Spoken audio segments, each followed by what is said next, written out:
The waitress who changed a billionaire's life. Richard Pemberton raised his champagne glass and let out a laugh that echoed through the crystal chandeliers of the Grand Meridian Ballroom. At 61 years old, he had mastered the art of commanding attention. His silver hair was swept back perfectly, his custom-tailored vest fit like it was painted on, and his smile carried the confidence of a man who had never heard the word no. Around him sat his usual circle, wealthy investors and socialites who gathered every month for what Richard called his victory dinners. Tonight they were celebrating his latest acquisition, a chain of hotels he had purchased for half their value after orchestrating a hostile takeover. "To crushing the competition," Richard announced, and the table erupted in approving laughter. A young woman in her late 20s approached their table, carrying a silver tray with champagne bottles. Her name tag read Jasmine, and her uniform was crisp and professional despite the long hours she had clearly been working. She moved with quiet efficiency, refilling glasses without interrupting the conversation. Richard watched her with the casual assessment of someone used to evaluating everything and everyone around him. "Tell me something," he said suddenly, his voice loud enough to draw attention from nearby tables. Jasmine looked up, startled. "Yes, sir, how can I help you?" Richard leaned back in his chair, swirling his champagne. "I'm curious about something. You work here, 5 nights a week serving people like us?" Jasmine maintained her professional composure. "6 nights, sir." "Ah, 6 nights," Richard repeated, glancing at his companions with a smirk. "So you must have quite the investment portfolio by now. All that experience watching wealth up close." The table chuckled and Jasmine's expression remained neutral, though her grip on the tray tightened slightly. "I do my best to manage what I have, sir." Richard's wife, Margaret, seated beside him in an elegant purple gown, touched his arm gently. "Richard, perhaps we should order." He waved her off. No, I'm genuinely interested. See, everyone here came to me tonight asking for financial advice. How to invest, where to put their money, which markets to watch. But I wonder what wisdom our hard-working waitress might offer." His tone dripped with condescension, and several people at surrounding tables had stopped eating to watch. "What would you tell someone like me about money, Jasmine? If I handed you, let's say, $10,000 right now, what would you do with it?" The ballroom had grown quieter. Jasmine stood perfectly still, her dark eyes meeting Richard's blue ones without flinching. She could have walked away, could have politely deflected, but something in his smug expression made her decide otherwise. "If you gave me $10,000, she began, her voice steady and clear, "I would do something you've probably never considered. I would invest it in people." Richard's smile widened. "Oh, this should be good. People, you say?" Jasmine nodded. "Yes, sir. I would use it to help my younger brother finish his engineering degree. He's in his final year but had to drop out because our mother got sick and the medical bills consumed everything. With that money, he could graduate and get the job he's been working toward since he was 15. Richard waved his hand dismissively. "That's not investing, that's charity. What return do you expect on that?" Jasmine's expression didn't change, but her voice carried a weight that seemed to fill the room. "The return is that my brother becomes an engineer who designs sustainable buildings. He'll employ people, create something lasting, and teach his own children that education matters. That's not a return you can measure in quarterly reports, sir. But it's worth more than any stock portfolio." The table, gone silent. "I would also use some of that money," Jasmine continued, "to help Miss Patricia downstairs in the kitchen. She's 67 and has been working here for 40 years. She has arthritis so bad she can barely hold the pots anymore, but she can't afford to retire because she never had an employer who offered a pension. A few $1,000s would let her finally rest after a lifetime of feeding people like you." Richard's smile had faded. "And the rest," Jasmine said, "I would put toward the community center in my neighborhood that's about to close. It's where kids go after school so they're not on the streets. It's where my mother took English classes when she first came to this country. It's where people who have nothing find something. That's where I would invest your $10,000, sir. Not in companies that lay off workers to boost profits, not in real estate deals that displace families, but in people who need a chance to build something real." The silence stretched across the ballroom like morning fog. Richard stared at Jasmine, his champagne glass frozen halfway to his lips. Margaret was watching him carefully, her expression unreadable. "You think that makes you noble," Richard said finally, his voice quieter now, "giving everything away to people who can't help themselves." Jasmine shook her head slowly.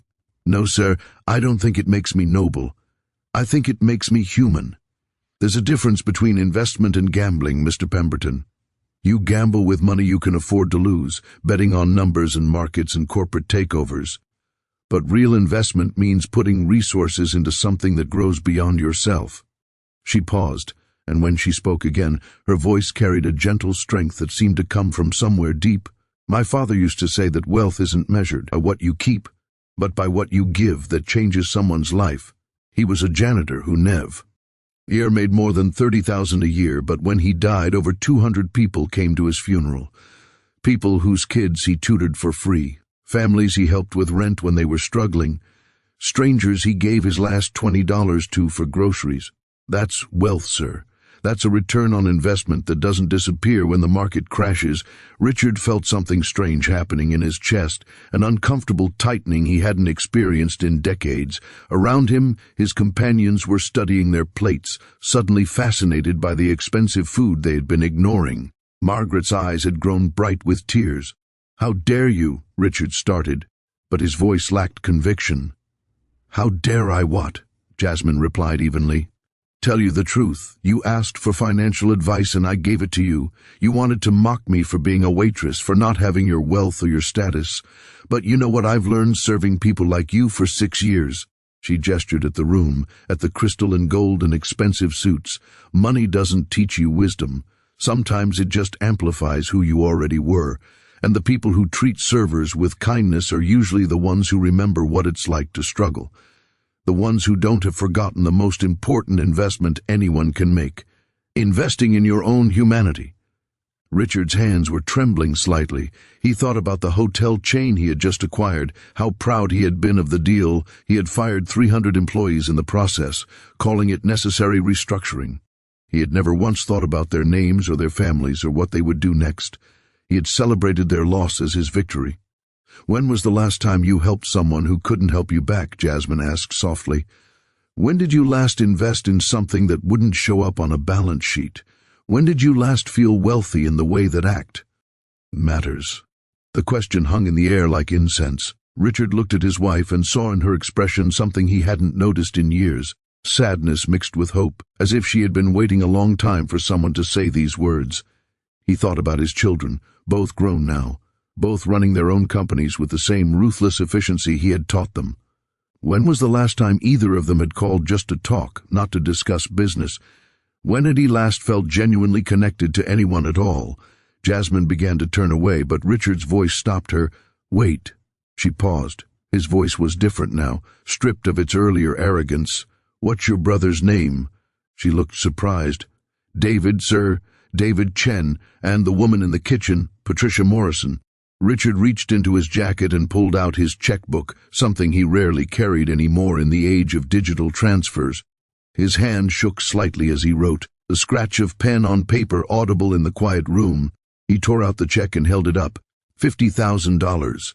He saw Jasmine's eyes widen. $20,000 for your brother's education, $20,000 for Patricia's retirement, and $10,000 for your community center.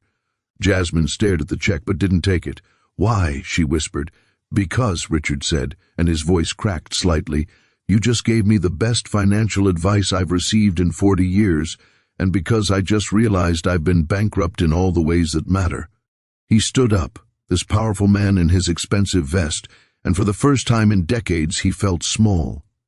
"I built an empire," he said quietly, "but I forgot to build a life. I forgot that the greatest return comes from investing in people, not just profits." Jasmine slowly took the check, her eyes questioning. "There's one condition," Richard added. "I want to help at that community center, not write checks from a distance, but truly show up, teach something, mentor someone, be useful. Can you arrange that?" Jasmine nodded slowly, tears forming in her eyes. "Yes, sir, I can do that." Richard turned to his wife. "Margaret, would you like to come with me?" Margaret's face transformed with a smile that reminded him why he had fallen in love with her 4 decades ago. "I would love that." As Jasmine walked away, Richard sat back down. His companions were staring at him like he had lost his mind. Perhaps he had, or perhaps he had finally found something he hadn't realized was missing. The rest of the dinner passed in subdued conversation. Richard barely spoke, his mind turning over everything Jasmine had said. He thought about his father, a factory worker who had died young from stress and overwork. Richard had built his fortune partly to prove he was nothing like his father, that he wouldn't end up forgotten and struggling. But in avoiding his father's poverty, he had also abandoned his father's heart. His dad had been poor but generous, tired but kind. He had been rich in all the ways Richard had forgotten to value. The next morning, Richard called his attorney. He wanted to establish a foundation for employee support across all his companies. He wanted to review every recent termination and offer severance packages to those who needed help. He wanted to find Patricia Morrison and hand her the check himself. It took 6 months, but Richard kept his promise. Every Tuesday evening, he showed up at the Westside Community Center. At first, the kids were skeptical of this wealthy older man in casual clothes that still looked expensive. But Richard was patient. He taught a business class, yes, but he also listened to their stories. He learned their names and their dreams. He invested time, the one currency he had always hoarded most jealously. Jasmine's brother David graduated with honors and now works for an architecture firm designing affordable housing. Patricia retired with dignity and spends her days gardening and visiting her grandchildren. The community center expanded to serve twice as many families, and Richard Pemberton discovered something remarkable. For the first time in decades, he felt wealthy in a way that had nothing to do with his bank account. The investment Jasmine had described, the one measured in changed lives and human connection, returned dividends that grew with each passing day. On the 1-year anniversary of that dinner, Richard found Jasmine at the Grand Meridian. She had been promoted to event coordinator, her natural intelligence finally recognized. "Thank you," he told her simply. "For what, sir?" "For teaching an old fool that the best investments are the ones that pay forward. That real wealth is measured in impact, not income. And that sometimes the wisest financial advisor in the room is the one everyone assumes knows the least." Jasmine smiled. "My father would have liked you, Mr. Pemberton, the man you're becoming, anyway." Richard smiled back, and it was genuine. No smirk, no arrogance, just authentic warmth. "I hope so," he replied, "because I finally understand what he knew all along, that the greatest return on investment is becoming someone worth remembering for the right reasons." If this story touched your heart, please like, share, and subscribe for more stories about the moments that change us. Drop a comment below telling us about a time someone's unexpected wisdom changed your perspective. Your story might be exactly what someone else needs to hear today.